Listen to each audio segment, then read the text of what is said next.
What up?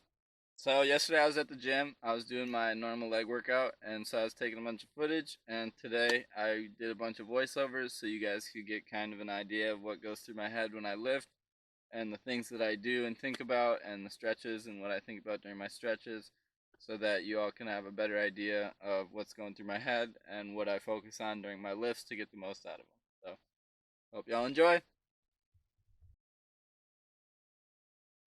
So for my pre-quad workout, my stretch that I do to really loosen up the muscle and make sure that I contract it as much as possible, I'm going to be keeping my right hip up as well as gripping my right foot so that I can push my right knee forward and my right hip forward. And what this is going to do is allow me to get into a place where I can start exposing the quad and really stretching the muscle out and getting the fresh oxygen in there so I can get as much out of my lift as possible.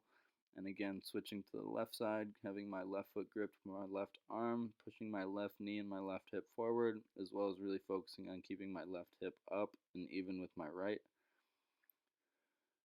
And now moving into the actual workout itself, we're going to be exploding up as fast as possible, and then obviously contracting down very slowly and holding my workout or holding my contraction at the top of the lift for at least a full second, really focusing on flexing the quads as much as possible. And what that's going to do is get the most out of my workout and really, really fatigue the quads as fast as possible.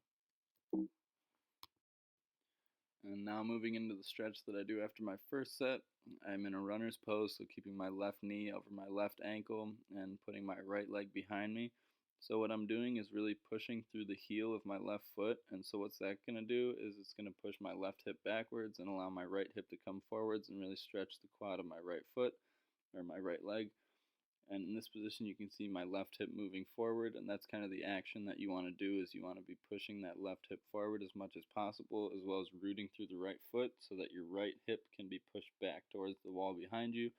And what that's going to do is really open up the quadricep to get as much of a stretch as possible in between sets. And then for the rest of the workout, just moving up in weight as much as I feel I can do for that day, trying to reach my max by the end of 4 full sets. And again, just going through the slow on the way down and exploding up and holding my contraction point at the top of the lift. So moving into my hamstring stretch, we're going to be pushing the right heel, the hip that's forward, we're going to be rooting that into the ground in front of us, as well as trying to lift the right hip backwards and up.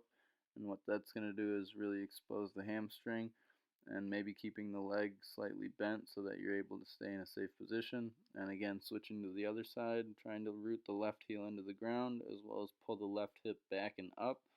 And what that's going to do is really focus on extending the hamstring so that we can stretch out and get as much out of our workout as possible.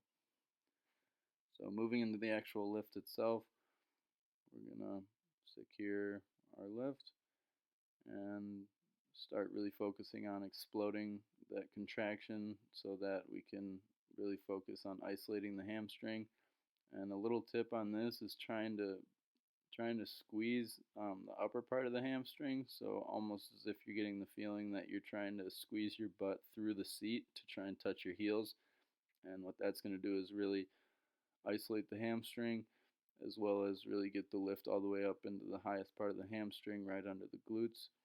And again, slowly on the way up, exploding on the way down, and holding contraction for at least a full second at the top of our lift right there.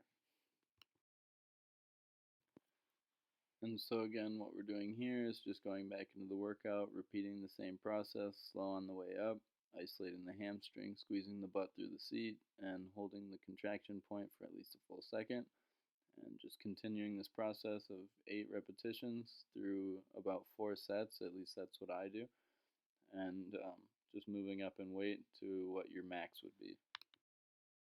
So moving into reverse hamstring curls, again exploding on the way up, holding the contraction point as for a full second at the top as you see, going slow on the way down, keeping the hamstrings isolated and contracted.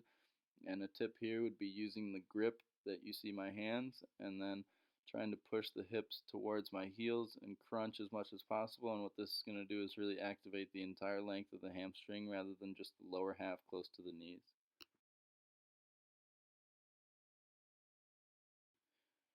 And again, just moving up in weight as much as you feel is necessary for that day, trying to reach your max after 4 sets, making the fourth set almost be working to failure.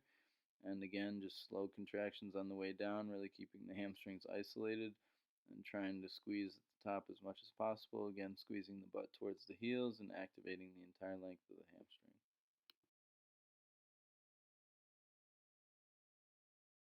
So both the hamstrings and the quadriceps insert at the hips, and so what that means is that the muscle tissue actually travels all the way up into the hips. It's not just like the meat of the legs, and so it's really important to stretch the hips open so that I can activate as high into each of the muscles as possible and really get that full contraction out of the entire length of the muscle rather than just the middle or what we call the head of the muscle.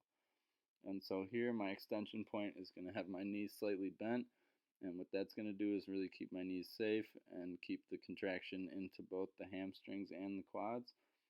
And we're really focusing on flexing as much as possible, again slow on the way down and exploding as fast as we can on the way up, holding the contraction point for a full second and keeping the hips in a stable position so that they're safe and supported. So again, each time after a 60-second break in between sets, allowing the body to rejuvenate its oxygen and really allow the muscles to fire as efficient as possible. We're going to move up weight as much as you feel is necessary, trying to work through to make sure that by our fourth set we're at our absolute max weight. And so again, just slow on the way down and then really exploding up as much as possible and then holding the contraction point at the top. So I left out most of my ab circuit, and that was just mainly crunches and lifted leg crunches. But I wanted to show you guys and explain a really good example of how to get from the lower abs all the way up into the upper abs as well as the obliques. And so you can see I'm lifting my right leg, and what that's going to do is bring the ab contraction all the way down into the lowest part of my abs, and the contraction of my upper body reaching to crunch is going to bring that contraction all the way up into the middle and upper abs as well as into the left obliques. And so I'm reaching my left arm to reach up towards my right leg as it lifts. And as you can see, my right hip is the one pushing down into the ground. And what's that going to do is really allow the left side of my body to contract as much as possible and really get as much out of my ab workout as I can. And so switching to the other side, I'm now lifting my left leg and contracting with the right side of my body. And so, a good tip on this is to try and exhale all the air, like literally every last bit of air out of your stomach when you come to your contraction point. And not only is that going to keep the abs contracting efficiently, but it's also going to allow more space for you to contract your abs and crunch tighter.